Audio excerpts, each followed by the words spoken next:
கந்தப்பு ஜெயந்தன் அண்ணாவோட music studio இலங்கை சம்மந்தமான மியூசிக்னு சொன்னாலே வந்து அவரோட பாட்டு வந்து நிறைய பேர் வந்து கேட்காம இருந்திருக்க மாட்டீங்க. அடி சுண்டு குழி பூவே என்ன சுண்டி வச்ச தேரே பன்னிக்குள்ளதான் ரெக்கார்டிங் சிஸ்டமே இருந்தது. அப்போ யாழ்ப்பாணம் இல்லை, எங்கேயுமே வடகிழக்கு மாகாணத்தில் எங்கேயுமே இல்லை. மேடையை போலே வாழ்க்கையல்ல. இந்த பாடல் இவ்வளவு தூரம் கிட்ட ஆகும்னு நினைக்கவே இல்லை.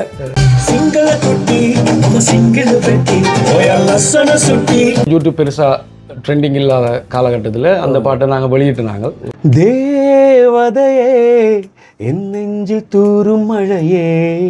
மனோசர் கூட சொல்லியிருந்த, தம்பி நீ என்னென்ன வா உனக்கு ட்ரைனிங் தரணும்னு சொல்லி இங்கே இருந்து கொண்டு இவ்வளவு குவாலிட்டியாக இருக்க ரெக்கார்டிங் எல்லாம் இப்படி செய்கிறீங்க இப்படி தான் சொன்னார். ஏன்னா நீ வீட்டப்போ உனக்கு ரூம் தந்து சாப்பாடு தந்து இந்த சுவிட்சர்லாந்து போயிருந்தீங்க, அதில் கனடா போயிருந்தீங்களே, இது வரைக்கும் என்னென்ன அவார்டு வாங்கியிருக்கிறீங்க? இல்லை, நிறைய அவார்டு இருக்குது. வைக்கிற இல்லாத வரைக்கும் கிட்டத்தட்ட 800 பாடல்களுக்கு மேலே இருக்கும். 800 சுண்டுக்குழி பூவே பாட்டை ஏட்டு கூட சுண்டுக்குழி பூவே என்ன சுண்டி வைத்த இப்படி பாட்டு வந்ததுன்னு சொன்னால் யாழ்ப்பாணத்து பொண்ணை பார்த்து ஒரு சிங்கள வாலிபர் வந்து காதலிக்கிற மாதிரி. கண்ணோடு கண்களேற்றும் கற்பூர தீபமே, அதில் அம்மா பாட்டு ஒன்று செய்து இலங்கையின் அதிகமான எஸ்எம்எஸ் பார்க்கறதால இசை இளவரசர் அந்த டைட்டில் வந்து நாங்கள் தான் வின் பண்ணோம். ஊரும் தெரியல உறவும் புரியல உன்னால் சூரியன் எரியலடி.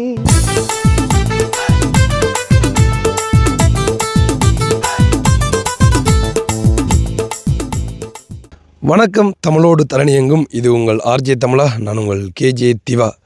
ஓகே, லாஸ்ட்டாக நீங்கள் அப்லோட் பண்ண எல்லா வீடியோவும் வந்து பார்த்துருப்பீங்க. அதாவது இலங்கையில் உள்ள திறமையான நிறைய பேரை வந்து நாங்கள் வந்து எங்களோட வீடியோ மூலம் அடையாளப்படுத்தி கொண்டு வந்து நான் வந்து ஸோ அது இப்போ இருந்து இல்லை, ஸோ எங்களோட சேனல் ஆரம்பித்த காலத்துலேருந்தே வந்து நாங்கள் அதை செய்கிற நாங்கள் என்னென்னு சொல்லி சொன்னால் நாங்களும் அந்த ஒரு இடத்துலேருந்து வந்தது என்ற ஒரு அடிப்படையாக வச்சுக்கொண்டு ஸோ அப்படியான வீடியோக்கள் வந்து செய்கிறது வந்து ஸோ இன்றைக்கும் வந்து ஒரு முக்கியமான ஒரு ஆள். இவர் வந்து திறமையான ஒரு ஆள் அடையாளப்படுத்தணும்னு இல்லை, ஏனெண்டா நேரத்துறை வந்து ஆள் மிகப்பெரிய பிரபலம். இலங்கை சம்மந்தமான மியூசிக்னு சொன்னாலே வந்து அவரோட பாட்டு வந்து நிறைய பேர் வந்து கேட்காம இருந்திருக்க மாட்டீங்க. ஸோ அப்படிப்பட்ட ஒரு ஆளை தான் நான் வந்து இன்றைக்கு சந்திக்க போகிறேன். சின்ன வயசுலேருந்து நான் கூட அவரோட பாட்டு நிறையவே வந்து கேட்டிருக்கேன். இன்றைக்கு வந்து அவரோட ஸ்டூடியோ எப்படி இருக்குது, அவர் எப்படி அவரோட இந்த இசை பயணத்தை வந்து ஆரம்பித்தார், அப்படி எல்லாத்தையும் வந்து இந்த காணொலியில் வந்து பார்க்க போகிறோம். வீடியோக்கு யாராச்சும் புதுசாக வந்தீங்கன்னா சப்ஸ்கிரைப் பண்ணிட்டு வீடியோ பாருங்கள். அப்போ தான் நாங்கள் போடுற வீடியோ எல்லாம் உடனுக்குடன் நோட்டிஃபிகேஷன் வரும். இப்போ அவங்க வீடியோக்குள்ளே போகலாம். ஓகே, நான் இப்போ உலக நேரமாக வந்து இன்று கொடுத்து கொண்டிருந்த ஒரு ஆள், ஒரு பிரபல்யமான இலங்கையில் இருக்கிற இசையமைப்பாளர் என்று சொல்லலாம். அதை சொன்ன அந்த ஆரம்பத்திலே வந்து எங்களோட வயசு அவரோட மியூசிக் அனுபவம் 2000 சொல்லி வயசை குறைச்சிடாங்க. ஓகே, நன்றி. இல்லை, நீங்கள் ஆரம்பத்தில் எத்தனை வயசில் வந்து ஒன்று மியூசிக் ஆரம்பிச்சு? நான் வந்து 17 வயசுலேயே மியூசிக்குள்ளே வந்து முதல்ல வணக்கம்ண்ணா. வணக்கம். வணக்கம். எப்படி இருக்கிறீங்க? இருக்கிறேன் சோமர். உண்மையிலே வந்து நான் சொன்ன மாதிரி நிறைய பாடல்கள் வந்து பார்த்துருக்கேன். தாண்டி வந்து முதலாவது சுண்டுக்குழி பூவே பாட்டு வந்து ரன்னிங்கில் போனது என்ன. ஸோ அது வந்து நானும் சின்ன வயசுலேயே கூட அவங்களோட அந்த ஃபேஸ்புக் பாட்டாக இருக்கட்டும், அது வந்து சுண்டுக்குழி பாட்டாக இருக்கட்டும் அப்படின்னு சொல்லி நிறைய லைனில் அப்படி சொல்லிக்கொண்டே போகலாம் வந்து. ஸோ அதெல்லாம் பார்த்துட்டு வந்து இப்போ வரைக்கும் உங்கள்ட்ட அந்த மியூசிக் வந்து நாங்கள் ஃபாலோ பண்ணி கொண்டிருக்கோம். ஸோ இன்றைக்கி வந்து உங்களை சந்திக்க கிடைச்சது எனக்கு சந்தோஷம்னு சொல்லலாம் வந்து. ஸோ எப்படி போய்கொண்டிருக்கு லைஃப் எல்லாம்? லைஃப் ஓகே போய்கொண்டிருக்கு, இசையோடு போய்கொண்டிருக்குது. அதில் சந்தோஷமாக இருக்குது. சரி, எப்படி நீங்கள் வந்து இந்த மியூசிக் துறைக்குள்ளே வந்தீங்க? ஃபஸ்ட்டு வந்து மியூசிக் துறைக்குள்ளே வந்து எங்களோட அப்பா ஒரு நாடக நடிகர், பாடகர். எங்களோட சொந்த இடம் வந்து யாழ்ப்பாணம் கரவெட்டி கிழக்கு.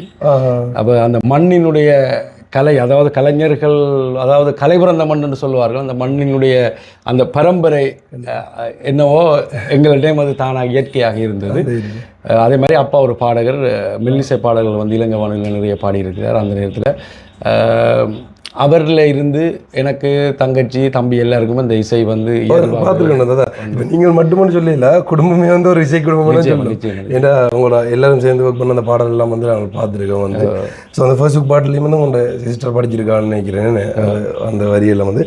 சரி, இப்போ சின்ன வயசுல எல்லாருக்கும் வந்து ஒரு ஆர்வம் இருக்கும், இதை தான் செய்ய போகிறோம், கேட்டால் சொல்லுவாங்க டாக்டராக அப்புறம் மாதிரி செய்ய போகிறோம்னு சொல்லி. அப்போ உங்களுக்கு அந்த சின்ன வயசுலேருந்து அந்த ஆர்வம் வரையில ஒரு 17 வயதுக்கு தோணுனதா? எல்லாரும் சொல்கிற மாதிரி சின்ன வயசில் என்ன ஆக போகிறான்னு கேட்டால் டாக்டர்னு சொல்கிற மாதிரி நாங்களும் தான் சொல்லியிருக்கிறோம்.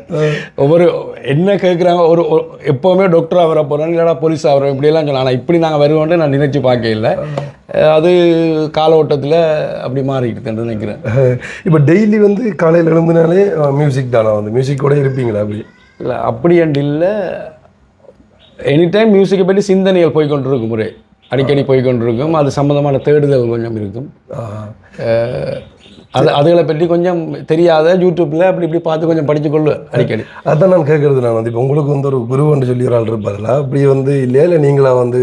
ஏன்னா குருவன்று சொன்னால் மறைந்த சிதம்பரநாதன் ஆசிரியர் பவுனியா பியூலானந்த ஸ்கூலில் ஏஎல்ல வந்து அவாட்ட தான் மியூசிக் படித்தான். அந்த இசை, அதாவது கர்நாடக சங்கீத அறிவு அவா மூலம் தான் எனக்கு கிடைச்சது.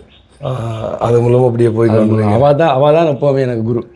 அவள் இப்போ உயிரோடு இல்லை என்றாலும் இந்த நேரத்தில் அவள் நினைவு கூறுகின்ற.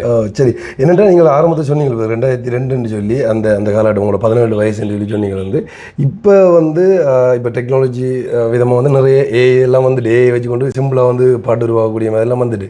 அப்போ அந்த காலத்தில் வந்து அந்த டெக்னாலஜி சம்மந்தமாக உங்களுக்கு சொல்லி ஒரு கம்போஸ் பண்ணுறது இப்படி தானு சொல்லி நீங்கள் எப்படி கற்றுக்கொண்டு? நீங்கள் இல்லை, உண்மையான விஷயம் என்னென்னு சொன்னால் அந்த காலத்தில் வந்து இப்போ எனக்கே வந்து எப்படி ரெக்கார்டிங் செய்கிறது போகிறது எதுவுமே இல்லை. நான் நினைக்கிறேன் பன்னிக்குள்ளே தான் ரெக்கார்டிங் சிஸ்டமே இருந்தது. அப்போ யாழ்ப்பாணம் இல்லை, எங்கேயுமே வடகிழக்கு மாகாணத்தில் எங்கேயுமே இல்லை. அப்போ எப்படி நாங்கள் எங்களோட பாடலை வந்து ரெக்கார்ட் பண்ணுறோன்னு சொன்னால் லைவாக சவுண்டை பிடிச்சி நேரடியாக பாடி அப்படி தான் ரெக்கார்டிங் நடக்கிறது. ஆனால் அதுக்கு வந்து என்கிட்ட வசதி இல்லை. அந்த நேரத்தில் நான் சின்னப்படியான்னு எனக்கு யாரும் ஹெல்ப் பண்ண போகிறதும் இல்லை. அப்போ இந்த தாய்மடியின் தாலாட்டுன்னு சொல்லி ஒரு சிடி ஒன்று சமாதான காலத்தை அந்த அந்த அந்த அந்த கேப்புக்குள்ளே வந்து அது அந்த டைமில் வந்து வவுனியாவுக்கு வந்து இவர் செங்கரன் ஒரு சிடி ஒன்று செய்தவர். அப்போ நாங்கள் அந்த நேரத்திலே இசைக்குழு வைத்து நடத்தி கொண்டிருந்த காலகட்டத்தில் அதுக்கு வந்து கீபோர்ட் ப்ளே பண்ண போனேன். அப்படி போகிற டைமில் வந்து ஒரு சொஃப்ட்வேர் ஒன்று இங்கே இருக்கிற ஒரு அண்ணா, அவருடைய பேர் கட்டாயம் நான் சொல்லத்தான் வேணும், அச்சுதன் அண்ணா. அவர் தான் இந்த ட்ரக் சிஸ்டத்தில் எப்படி ரெக்கார்டிங் பண்ணுறதுன்னு ஒரு கணனியில் செய்து காட்டினார். ஆனால் அதை நான் பார்த்த பிறகு நாங்கள் கம்போசிங் பண்ணக்கூடாதுன்னு சொல்லி போட்டு அந்த சொஃப்ட்வேருக்காக ஊர் முழுக்க தேடி அலைஞ்சு திரிஞ்சு ஒரு மாதிரி ஒரு சொஃப்ட்வேரை எடுத்துட்டேன். அதை எடுத்து அதை கொண்டு போய் கம்ப்யூட்டரில் போட்டு என்னுடைய ஃப்ரெண்ட் ஒரு ஆள் பிரதீபன் என்று சொல்லி அவர் வந்து இப்போ புட்டுக்கடை ஓப்பன் பண்ணியிருக்கார். அந்த மறக்காம இல்லை அவர் ஒரு யூடியூபர் தான். இப்போ வந்து கொழும்பில் கிராண்ட் பிட்டுன்னு சொல்லி ஓப்பன் பண்ணிக்கிறார். அவர் தான் அந்த சொஃப்ட்வேரை எடுத்துக்கொண்டு வந்து என்னோட தந்தவர். அதில் நாங்கள் ஸ்டார்ட் பண்ணி அந்த பாட்டை செய்த உடனே அது டெமோ வேர்ஷன் அழிஞ்சே போயிடுது. அப்போ என்னென்று செய்யலாம்னு சொல்லிவிட்டு பிறகு தேடி எடுத்து பிறகு அவர் மூலமாக கொழும்பிலேருந்து எடுத்து அதன் மூலமாக முதலாவது பாடலை வந்து உருவாக்கி ஒரு எங்களோட இசைக்குழுன்ற ஒரு இசை நிகழ்ச்சி போய்க்க சூரியன் எப்போ மாநில கொண்டே கொடுத்த உடனே லோஷன் அதை கேட்டுட்டு என்னடா இங்கே இருந்து கொண்டு இவ்வளவு குவாலிட்டியாக இருக்க ரெக்கார்டிங் எல்லாம் இப்படி செய்கிறீங்க, நல்லா இருக்கேன்னு சொல்லி போட்டு அந்த பாட்டை உடனடியாக சூரியனில் ஒளிபரப்பு செய்கிறது. அதோடு தான் எனக்கு அந்த தொடர்ந்து செய்யணும்ன்ற ஒரு ஆர்வம் வந்து ஏற்பட்டது. அவங்களோட முதலாவது பாடல் என்ன? முதலாவது பாடல் வந்து மனமே ஹோமான்னு சொல்லி ஒரு பாடல். அதான் அந்த சூரியன் எப்போ மாநில அந்த பாட்டை நீங்கள் வந்து அந்த பாட்டு. சரி, இப்போ உங்களுக்கு பிடிச்ச இந்த இடத்துல வந்து ஒரு 2 லைன் படிக்கக்கூடிய பாட்டுண்டா உங்களுக்கு இப்போ நீங்கள் வந்து ஏதாவது ஒரு பாட்டு உங்களுக்கு படித்து காட்டணும்? ஏண்டா அவங்க எல்லாருக்கும் பிடிச்ச பாட்டு தான் சுண்டு குளிப்பு. கண்டிப்பாக சார், அது எல்லாருக்கும் பிடிச்ச பாட்டு. ஏன்டா அதுதான் சொன்னோம், வந்து இப்போ நம்மளுக்கு தெரிஞ்ச காலத்துலேருந்து இந்த பேசுக்கு அறிமுகமான காலத்தில் நீங்கள் அந்த பேசுக்கு பாட்டு செஞ்சு நீங்கள் நினைக்கிறேன். நாளைக்கு அந்த யூடியூப்ல எல்லாம் ஆரம்பத்தில் நாங்கள் முதலாவதாக வெளியிட்ட பாடல் வந்து எங்கோ பிறந்த ஒளின்ற ஒரு பாடல் யூடியூப்பில். அப்போ வந்து யூடியூப் பெருசாக ட்ரெண்டிங் இல்லாத காலகட்டத்தில் அந்த பாட்டை நாங்கள் வெளியிட்டு அந்த பாடல் வந்து நல்ல இதாக அந்த கவிஞர் அஸ்மின் பொத்துவில் அஸ்மின் வந்து எழுதினது. அப்போ சக்தியினுடைய இசை இளவரசர் போட்டி நடந்தது 2007ஆம் ஆண்டு. அதுலேயே வந்து நீங்கள் அம்மா சம்பந்தமாக அதில் அம்மா பாட்டு ஒன்று செய்து இலங்கையின் அதிகமான SMS வாக்குகளால் இசை இளவரசர் அந்த டைட்டில் வந்து நாங்கள் தான் வின் பண்ணோம். கண்டிப்பாக அது 2 வருஷத்துக்கிட்ட நடந்த போட்டியில் அந்த பாடலுக்கு கிடைச்சிது ஃபர்ஸ்ட் ப்ரைஸ். அதுக்கு பிறகு நானும் கவிஞர் அஸ்மின் அவர்களும் இணைந்து செய்த பாட்டு தான் எங்கோ பிறந்த விளைய பாடல். அந்த பாட்டை தான் முதல் நாங்கள் யூடியூப்பில் போட்டது. அந்த பாடல் அந்த டைமில் பிரபலியமாக பேசப்பட்டது. அதுக்கு பிறகு வந்து காந்தல் புக்கும் தீவு என்று சொல்லி ஒரு பாடல் வந்து அதுவும் அஸ்மின் எழுதினது. அந்த பாட்டு வந்து மிக வெளிநாடுகளில் இருந்தெல்லாம் எனக்கு கால் பண்ணி நல்லா இருக்குது அப்படி இப்படி அதான் ஸ்டார்ட் பண்ணினேன் ஸ்டார்ட் பண்ணு. அதை நீங்கள் சொல்கிற பாட்டெல்லாம் வந்து எனக்கு தெரியும், நீங்கள் அவனை சொல்லி கொண்டிருக்கீங்க, நான் அப்போ இருந்து உங்களை பார்த்து கொண்டு தான் இருக்கிறேன் வந்து. ஸோ என்னென்னா அதான் நீங்கள் சொன்ன மாதிரி வெளி இடங்களில் செய்கிறத தாண்டி வந்து இங்கே இருக்கிற கலைஞர்களுக்கும் நிறைய திறமை இருக்குது. அதை தாண்டி வந்து நீங்கள் எல்லாம் ஒரு மூத்த கலைஞர்கள் எங்களுக்கு ஒரு வழிகாட்டி என்று சொல்லலாம் வந்து உண்மையிலே வந்து. ஸோ உங்களை பார்த்து தான் எங்களுக்கும் அந்த ஆர்வங்கள் வந்து அப்படியே பயணித்து கொண்டு இருக்கிறோம். சரி, எங்களுக்கு அந்த பாட்டு இருக்கா, நீங்கள் படித்து காட்டுங்க. உன்னை பார்க்க கனநாளா படலைக்கு நாம் வாரேன், ஓம் சொன்னா கண்ணுக்கு மையாக தான் போவேன், திண்ணையில படிச்சாலும் கனவில நீதானே, திருவலப்பிடியால தினங்குத்தி போறாளே, அமெரிக்கன் மாவால உண்டான உந்தேகம், அதனால் உருவாச்சு காதல் என்ற என் தாகம், கோட்டைக்கு பின்னால முனியப்பர் கோயில், ஒத்தேல நீ வாடி தரிசனம் தாரே, அடி சுண்டு குழி பூவே என சுண்டி வச்ச தேரே, வாழைப்பழ தோலே வழுக்கிறேண்டி நானே. சூப்பராக நேரடியாக ரெண்டு வந்து நீங்கள் படிக்கல கேட்கக்குள்ள அதான் ஆரம்பிக்குள்ள நோவல் ஆரம்பிச்சு அப்புறம் அப்படியே பாட்டுக்குள்ளே போயிட்டீங்க இல்லையா, வந்து உள்ளே வந்து போயிட்டீங்க. உண்மையிலே வேறு லெவலில் நன்றி. ஆனால் இந்த பாடலை வந்து படித்தது என்னுடைய சகோதரன் ஜெயரூபனும் சசிகுமாரும் என்னுடைய இசையில். இந்த பாடல் இவ்வளோ தூரம் கிட்டாகும்னு நினைக்கவே இல்லை. இந்த பாடலை வந்து யூடியூப்பில் போட்டு கிட்டத்தட்ட 6 மாதங்களுக்கு தான் இந்த பாடலே ட்ரெண்டிங் ஃபேமஸ் ஆக வெளிக்கிட்டது. அதான் இப்போ அதான் என்னென்னா இப்போ வந்து சோஷியல் மீடியாவாக இருக்கட்டும், இல்லை வேறு வேறு இதாக இருக்கட்டும், எல்லாமே வந்து வளர்ந்த காலம் வந்து நார்மலாக ஏதாச்சும் ஒன்று தேவையில்லாத விஷயங்கள் கூட ட்ரெண்டிங்கில் போய் கொண்டு இருக்கும், போட்டால் வந்து சிம்பிளாக போயிடும். ஆனால் அண்ணாக்கள்லாம் ஆரம்பித்தது எனக்கு தெரிஞ்சுட்டு இவ்வளோ காலம் அதான் சொன்னேன் வந்து இந்த யூடியூப் எல்லாம் வந்து வந்த காலகட்டங்கள்லேயே வந்து அவங்கள அந்த பாட்டெல்லாம் வந்து போட்டவங்களா, அதுக்கு தான் நான் சொன்னேன் ஆரம்பத்தில் வந்து நீங்கள் தான் எங்களோட முன் உதாரணம்னு சொல்லி. இல்லை என்ன சொல்லுவாங்க உண்மையான இன்னொரு விஷயத்தை வந்து சொல்லி ஆகணும். இந்த யூடியூப் ஃபேஸ்புக் வந்த காலத்தில் நாங்கள் யூடியூப்பில் ஃபேஸ்புக்கில் பாடல்களை அப்லோட் பண்ண கொஞ்சம் பேர் நக்கல் அடிச்சு கொண்டு வந்தவங்க ஆரம்ப இடத்துல. உண்மையான விஷயமா அது உண்மையான விஷயம், அதை சொல்லணும். இவங்களுக்கு வேறு வேலை இல்லை, இதுகளில் எல்லாம் போய் போட்டு கொண்டிருக்கிறாங்கன்னு சொல்லி நாங்கள் போகிற இடங்களில் கூட என்ன ஃபேஸ்புக்கில் பாட்டு வந்த மாதிரி கிடக்கு. ஆனால் அதே அவங்களே இப்போ யூடியூப் திறந்து பாடல்களை போட்டு கொண்டு இருக்கிறாங்க.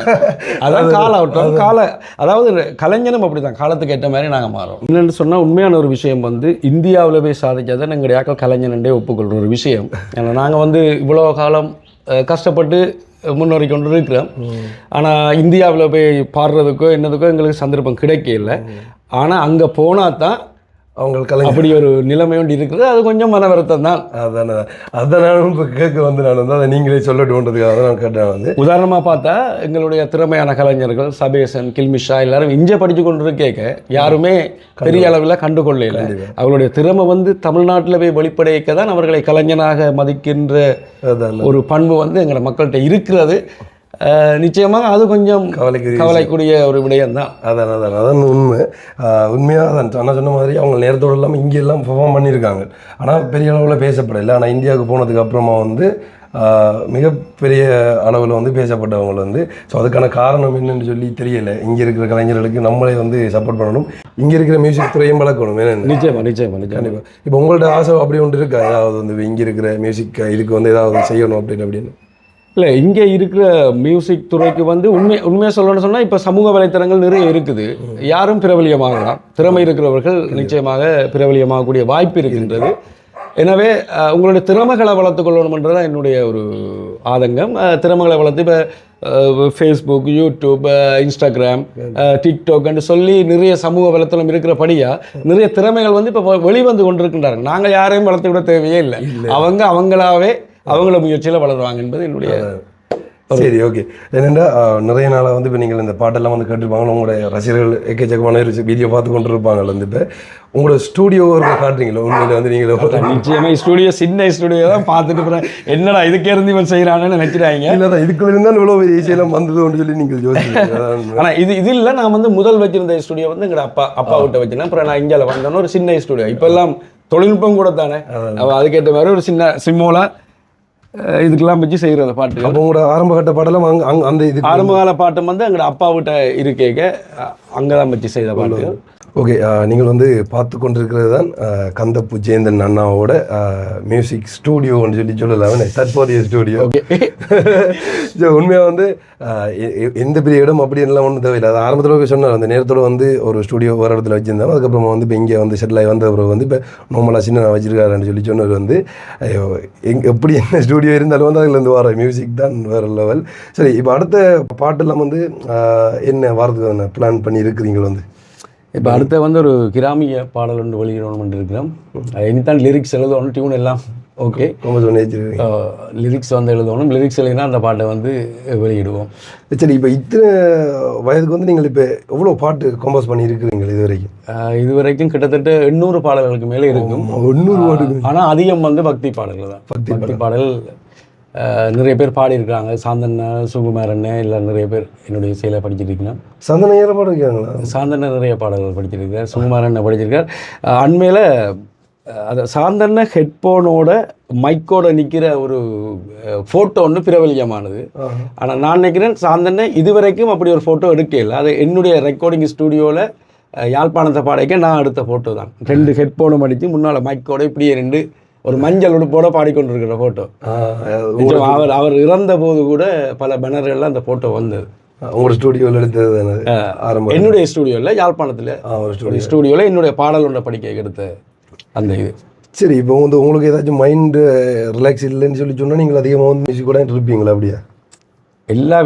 அதாவது மனுஷனுக்கு என்ன கவலை வந்தானே, பிரச்சனை வந்தானே, என்ன வந்தானே, எங்கள்கிட்ட இருக்கிற ஒரே ஒரு ஆயுதம் மியூசிக். அதில் வந்து மைண்டை செலுத்தினா உலகத்தில் நடக்கிறதும் தெரியாது, ஒன்றும் தெரியாது. புதுசாக ஐடியா வந்து கிரியேட் ஆகி கொண்டு இருக்கும்.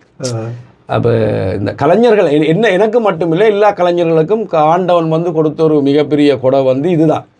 கவலையான டைமில் நாங்கள் பாட்டு கேட்க தேவையில்லை, நாங்கள் பாட்டை உருவாக்க முடியும். அதான் கண்டிப்பாக உண்மையில். அதை இப்போ நான் சொன்னேன், அதான் நானும் எனக்கு வந்து சோங்கள் வந்து கேட்குறது வளமை. அதுக்கேற்ற மாதிரி வந்து சோங்கள் இருக்குது. இப்போ டிப்ரெஷன் அதுக்கு ஒரு சோங், அதுக்கு ஒரு ஃப்ரெண்ட்ஷிப் அதுக்கு ஒரு சோங்கன்னு சொல்லி.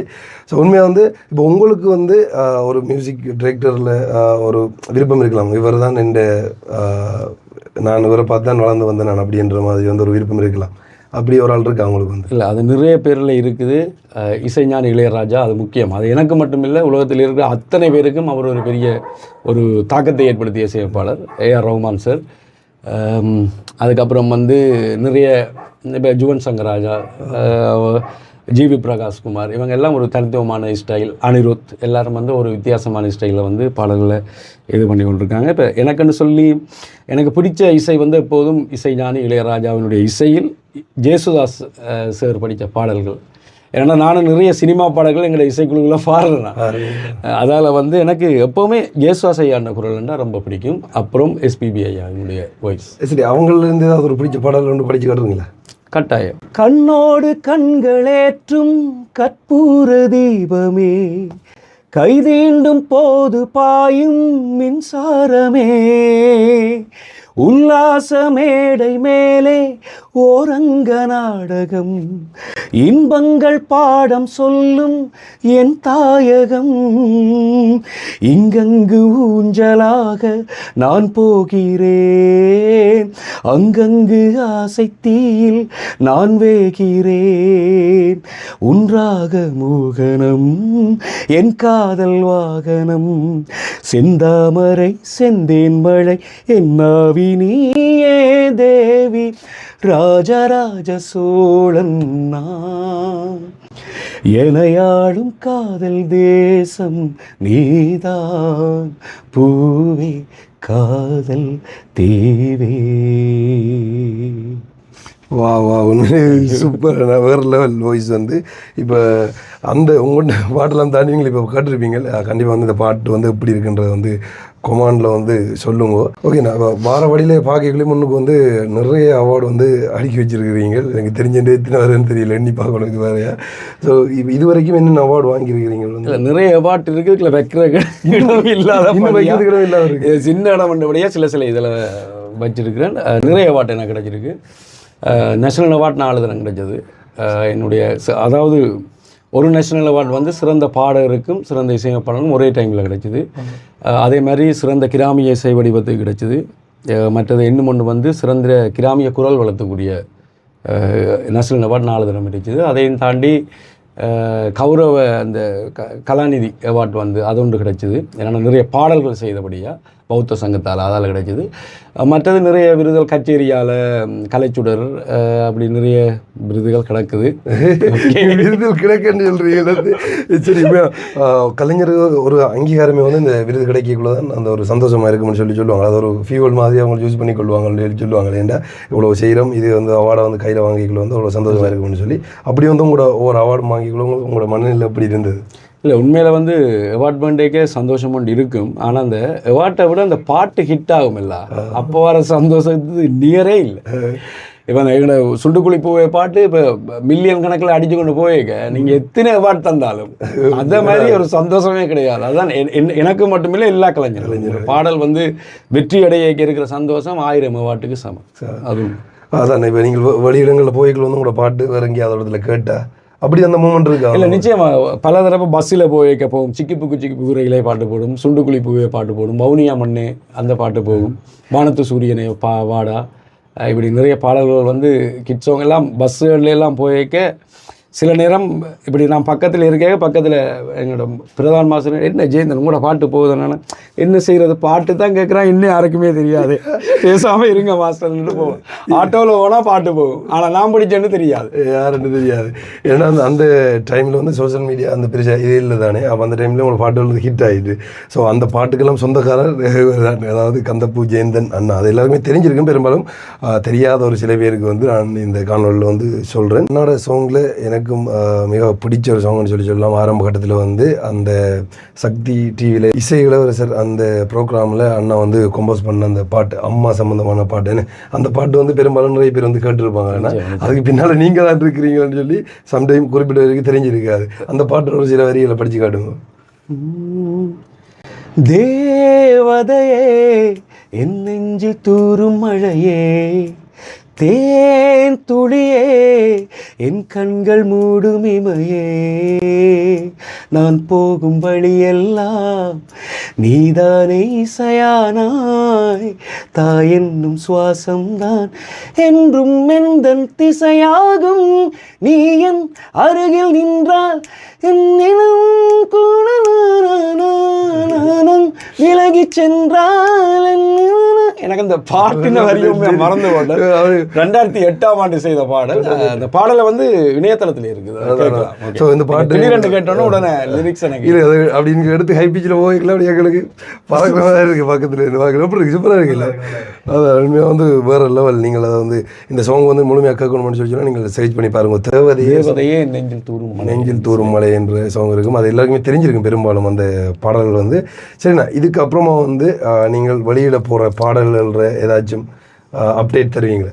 இதுக்கப்புறம் வந்து தொடர்ந்து இப்போ பாடல் வெளியிட்டு கொண்டு இருக்கிறோம். எனக்கு லிரிக்ஸ் எழுதாமல் பாடல்கள் இருக்குது. அதுக்கு வந்து லிரிக்ஸ் எழுதினா அப்புறம் தான் அந்த பாடல்கள் சொல்லி இது பண்ணலாம். கடைசியாக வெளியிட்டு தான் அந்த சிங்கள குட்டியான்ற பாடல். அந்த பாட்டை ஏன் வெளியிட்டோம்னு சொன்னால், அந்த ஒரு பாடல் ஒன்று வந்து இப்போ இணையதளத்தில் ஹிட் ஆகி கொண்டு இருந்தது, எப்படி சுகம் என்று சொல்லி ஒரு பாடல் அருமையாக செஞ்சுருக்கிறாங்க. அந்த பாடல் எனக்கு ரொம்ப பிடிக்கும். அப்போ அந்த பாடல் வந்து எப்படி என்று சொன்னால், ஒரு யாழ்ப்பாணத்து பொண்ணை பார்த்து ஒரு சிங்கள வாலிபர் வந்து காதலிக்கிற மாதிரி அந்த பாடலை வந்து உருவாக்கியிருந்தாங்க. அப்போ எனக்கும் வந்து ஒரு யோசனை ஒன்று வந்தது. இப்போ எங்களோட பொடியல் கூட நிறைய பேர் பஸ்ஸில் போய்க்க, மச்சான் சூப்பர் வடிவாள் சிங்கள குட்டி என்று சொல்லுவாங்க, மணி குட்டிடா, நல்ல சிங்கள குட்டிடா என்று சொல்லுவாங்க. அந்த வசனத்தை வச்சு நான் பாடலாக கூட, இப்போ குட்டி என்று சொல்கிறது வந்து நார்மலான விஷயம், செல்ல குட்டி என்ற பாட்டு வந்து இருக்குது. அப்போ ஓகே, இப்போ இந்த பொடிகள் சொல்கிற வசனம் மைண்டில் இருந்தது. அப்போ ஓகே, கண்டி பஸ்ஸில் ஏறி போய்க்க ஒரு சிங்கள பிள்ளையை பார்த்து எங்களோட தமிழ் பொடியன் ஒரு காதல் கொண்டு பாடுற மாதிரி ஒரு பாடலை உருவாக்கக்கூடாதுன்னு சொல்லி அந்த சிங்கள குட்டி பாடலை வந்து இப்பொழுது இணையதளத்தில் எந்த இடத்துல பார்க்கலாம்ன்றது ஒரு திரும்ப சொல்லுவாங்க. இது வந்து எந்த யூடியூப் சேனல் இருக்குது, கந்தப்பூ ஜெயந்தன் யூடியூப் சேனலில் வந்து பார்த்தீங்கன்னு சொன்னால் அந்த பாடலை வந்து பார்க்கலாம். இப்போ வந்து ரெண்டிங்கில் போய்கொண்டிருக்க அண்ணாட சாங் வந்து நீங்கள் யூடியூப்பில் போயிட்டு கந்தப்பூ ஜெயந்தன் அப்படின்னு சொல்லி சர்ச் பண்ணுவோம். அப்படின்னா நான் டிஸ்கிரிப்ஷனில் வந்து அண்ணாண்ட அந்த சாங்கோட லிங்கை வந்து நான் கொடுப்பேன், அண்ணாட சேனலை வந்து நான் கொடுப்பேன். நீங்கள் அதுக்குள்ள போய் பார்த்தீங்கன்னு சொல்லி சொன்னால் அண்ணாண்ட அந்த சாங் வந்து வரும். சரி, முக்கியமான ஒரு மூத்த கலைஞர் என்ற வகையில் ஏதோ ஒரு எங்களுக்கு மூத்த கலைஞர் வச்சுக்கொள்ளுங்க, ஏன்னா அவ்வளோ பெரிய வயசும் இல்லைனாகும். அப்போ இப்படி இப்போ வளர்ந்து வர இசைக்கலைஞர்களுக்கு ஏதாச்சும் நீங்கள் சொல்ல போகிறீங்கன்னு சொல்லி சொன்னால் என்ன சொல்ல போகிறீங்க? நிச்சயமாக வந்து நாங்கள் இசையமைத்த அந்த டைம்லேருந்து இப்போ வந்து கால சூழ்நிலை வந்து மாறி இருக்குது. இப்போ அதிகமாக வந்து சொல்லிசை பாடல்கள், மற்றது கொஞ்சம் இந்த இப்படி என்ன பைலாய் ஸ்டைலான இப்படியான பாடல்களை வந்து நிறைய இளைஞர்கள் எதிர்பார்க்கின்றார்கள். எனவே ஒரு விஷயம் அதாவது ட்ரெண்டுக்கு ஏற்ற மாதிரி படைப்புகளை கொடுக்குறதுல எந்த தப்பும் இல்லை. நிறைய பேர் சொல்லுவாங்க அந்த நேரத்து பாட்டுகள் என்ன, இப்போ வர பாட்டு என்ன, அப்படியெல்லாம் எதுவுமே கிடையாது. இசை வந்து காலத்துக்கு ஏற்ற மாதிரி மாறிக்கொண்டிருக்குது. அந்த மாறிக்கொண்டிருக்கின்ற காலத்துக்கு ஏற்ற மாதிரி பாடல்களை கொடுத்தா சிறப்பு. அதான் நான் இப்போ இருக்கிற இளைஞர்களை சொல்கிறேன். ஆனால் அதையும் தாண்டி எங்களோட மொழி சம்பந்தமான மொழிப்பற்றான பாடல்கள், அதே மாதிரி தமிழ் மொழியை மறக்காமல் எங்களோட சொந்த மொழியிலேயே பாடல்களை அற்புதமாக உருவாக்கணும். அதான் இப்போ ஆரம்பத்தில் நீங்கள் சொன்னீங்க வந்து ரெக்கார்டிங் பண்ணுறலாம் லைவாக ரெக்கார்ட் பண்ணுற நாங்கள் வந்து. ஆனால் இப்போ வந்து நிறைய ஏஐ மூலமும் அப்படி வந்து உள்ளே வந்துட்டு அப்போ வந்து ரெண்டு இது வந்து உங்களுக்கு தெரியும், அந்த ஃபீல்ட்லேயும் இருந்துருக்கிறீங்க, இப்போயும் வந்து இந்த வளர்ந்து வர இந்த மியூசிக் இதுலேயும் வந்து இருக்கிறீங்களா வந்து. அப்போ ரெண்டையும் கம்பேர் பண்ணக்குள்ளே எது உங்களுக்கு பெட்டராக இருக்குது? இது வந்து ஈஸி, முதல் இருந்த விட ஈஸி. அதாவது ஏஐ வந்து நிறைய பேர் சொல்கிறாங்க ஏஐ வந்தது அப்படி இப்படி மியூசிக் ஃபீல்டை பாழாக்குது அப்படி இப்படியெல்லாம் அப்படியெல்லாம் ஒன்றும் இல்லை. மியூசிக் ஃபீல்டை வந்து ஈஸியாக்குது.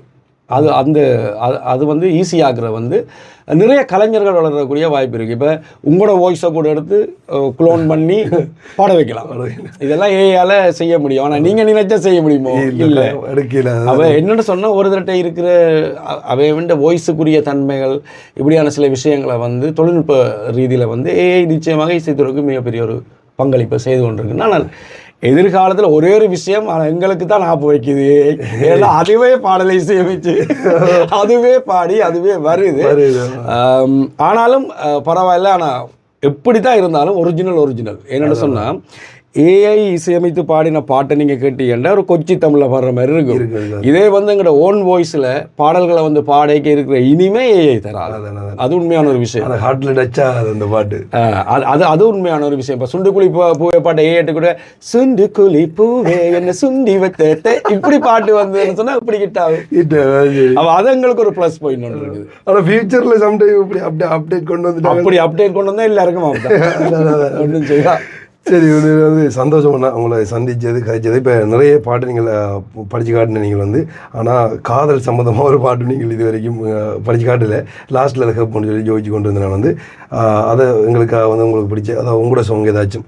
ஊரும் தெரியல உறவும் புரியல உன்னால் சூரியன் எரியலடி, நீயே உலகென நினைத்தேன் உயிரென என்னை உன் மனம் அறியலடி, கவிதை பேசும் கண்கள் கொண்டு கண்ணே என்னை கொள்ளையடி, இரவாய் போன எந்தன் வாழ்வில் இன்றே வந்து வெள்ளையடி, எங்கோ பிறந்தவளே எனக்குள்ளே மலர்ந்தவளே, உன் கம்பன் விழிகளினால் நான் காவியமாகிவிட்டேன், உன் காதல் பார்வைகளால் நான் ஓவியனாகிவிட்டேன்.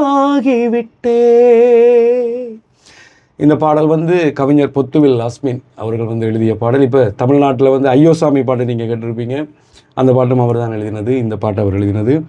அதே மாதிரி விஜயண்டனிக்கு வந்து தப்பே இல்லை போன்ற பல சினிமாவில் வந்து இப்போ நிறைய பாடல்கள் எழுதி கொண்டிருக்கின்ற என்னுடைய அன்பான நண்பர் அஸ்மின் அவர்கள் எழுதிய ஒரு இனிமையான பாடல், இன்றைக்கு மறக்க முடியாத பொத்துவில் அஸ்மின் சொல்லி. சரி, அதான் உண்மையிலேருந்து நீங்கள் பாட்டு படிக்கக்குள்ள கேட்டுக்கொண்டே இருக்கலாம் போல இருக்கு. அப்படி இருக்கு வந்து நல்லா நேரடியாக நிறைய கேட்டிருக்க வந்து உங்களோட மியூசிக் வந்து இன்றைக்கு நேரடியாக கேட்கலாம். அவ்வளோ அழகாகவும் அவ்வளோ இனிமையாக இருக்குது உங்களுடைய குரல் வந்து சூப்பர் உண்மையிலே.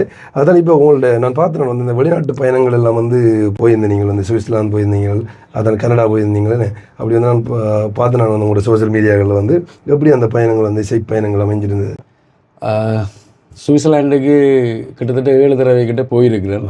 பல நண்பர்கள் கூப்பிட்டுருந்தாலும் பல நிகழ்வுகளில் சூரிய சிவன் ஆலயத்துக்கு வந்து 2 தரம் சென்றிருக்கின்றேன். ஜோகன் அண்ணான்னு சொல்லி என்னுடைய ஒரு ஃப்ரெண்ட், அவர் மூலமாக தான் முறையாக எனக்கு வாய்ப்பு கிடைத்தது. ஜோகாஸ் ஐஸ்கிரீம் அங்கே வச்சுக்கிறார். அவர் மூலமாக தான் முதலாக இந்த வெளிநாட்டு பயணத்தில் வந்து எனக்கு வாய்ப்பு கிடைத்தது. அதுக்கப்புறம் வந்து கனடாவுக்கு 3 தடவை சென்றிருக்கின்றேன். அதாவது தமிழர் திருவிழா, தமிழ் ஃபெஸ்ட்டுக்கு வந்து ஃபஸ்ட் டைம் வந்து போயிருந்தேன். 2ஆம் தினமும் தமிழ் ஃபெஸ்ட்டுக்கு போயிருந்தேன். இம்முறை வந்து சென்று மனோ சார், ஸ்ரீனிவாஸ் சார் இவங்களோடலாம் இணைந்து பாடுவதற்கு சந்தர்ப்பங்கள் எல்லாம் கிடைச்சிது. மனோ சார் கூட சொல்லியிருந்த, தம்பி நீ என்னட்ட வா உனக்கு ட்ரைனிங் தரணுன்னு சொல்லி என்னுடைய நண்பர்களுக்கு முன்னிலையில் வந்து சொல்லியிருந்தார். நீ வீட்டை வா, இப்படி தான் சொன்னார். ஏன்னா நீ வீட்டவா உனக்கு ரூம் தந்து சாப்பாடு தந்து உனக்கு மியூசிக் சொல்லித்தரேன், கண்டிப்பாக சொல்லித்தரேன்னு சொன்னார். ஓகே, அவருடைய ஆசீர்வாதம் கிடைச்சதும் மிகப்பெரிய ஒரு வரமாக கருதுகின்றேன். தொடர்ந்தும் எங்களுடைய இசை நிகழ்ச்சிகளை இப்பொழுது வந்து நடத்தி கொண்டிருக்கிறோம். அதில் முக்கியமான ஒரு மியூசிக் குரூப் இருக்குது, நான் அதை போக சொல்கிறேன். இப்போ நீங்கள் வந்து இப்போ இந்தியா பயணங்களோ இல்லை மற்ற அந்த இசை பயணங்கள் வந்து ஏன் நீங்கள் விரும்பலை இங்கே இருந்து கொண்டு செய்து கொண்டிருக்கிறீங்க? இல்லை, என்னென்னு சொன்னால் இப்போ இந்தியாவுக்கு வந்து போனால் ஏதாவது எங்களுக்கு ஒரு வாய்ப்பு கிடைக்கிற மாதிரி ஒரு சந்தர்ப்பம் அமைஞ்சால் போகலாம். அதையும் தாண்டி நாங்கள் சும்மா போனால் யாருமே கண்டுகொள்ள மாட்டாங்க. நாங்கள் போய் ஒரு வாய்ப்பை தேடப்போனால் யார் நீ என்ற மாதிரி அப்படி நாங்கள் ஒரு படைப்பை இலங்கையில இருந்து ஒரு பெஸ்ட் ஒன்றை கொடுத்துட்டு அதுக்கப்புறம் வந்து இந்தியாவுக்கு போனால் நிச்சயமாக வாய்ப்பு, அதுக்கு பிறகு நாங்கள் ட்ரை பண்ணுவோம். வருங்காலத்தில் பார்க்கலாம்ன்றீங்களா? அப்படி பார்ப்போம், அண்ணனுடைய ஆசீர்வாதம் கிடைச்சா பார்ப்போம். சரி, ஓகேண்ணா. இப்போ என்னென்னா அண்ணாங்கள்ட்ட முக்கியமான ஒரு மியூசிக் குரூப் ஒன்று இருக்குது. நானும் போய் பார்த்துருக்கேன் அந்த மியூசிக் ஷோவில். நீங்கள் வந்து பாடகைக்குள்ள அந்த மேடையில் இந்த பாடகைக்குள்ள வந்து அவ்வளோ ரசிகர்கள் மத்தியில் வந்து உங்களுக்கு எப்படி இருக்கும் அந்த பைக் வந்து? இல்லை, அது ஒரு வித்தியாசமான ஒரு சந்தோஷம். உண்மையில் அவ்வளோ நண்பர்கள் ரசிகர்களுக்கு முன்னால் வந்து பாடகை அவர்களுடைய கரகோஷம் தான் உண்மையில் ஒரு சந்தோஷமாக இருக்கும். எங்களுக்கு நல்ல உற்சாகமாக இருக்கும். நிறைய பாடல்களை வந்து பாடிக்கொண்டிருப்போம். நிறைய பேர் நேரடியாக சந்திக்கக்கூடிய வாய்ப்புகள் இருக்கும். நிறைய பேர் வருவாங்க, வந்து கதைப்பாங்க, ஃபோட்டோஸ் எடுப்பாங்க, எல்லாம் நிறைய அப்படி ஒரு ஒரு அன்பு அன்பு அன்பு ஒன்று கிடைக்கும் அந்த இடத்துல. ஒரு பெரிய மிகப்பெரிய, அது ஒரு சொல்லவே முடியாது, சாதிக்கிற மாதிரி ஒரு ஃபீலிங் ஒன்று இருக்கும். நிச்சயமாக உண்மையான விஷயம்.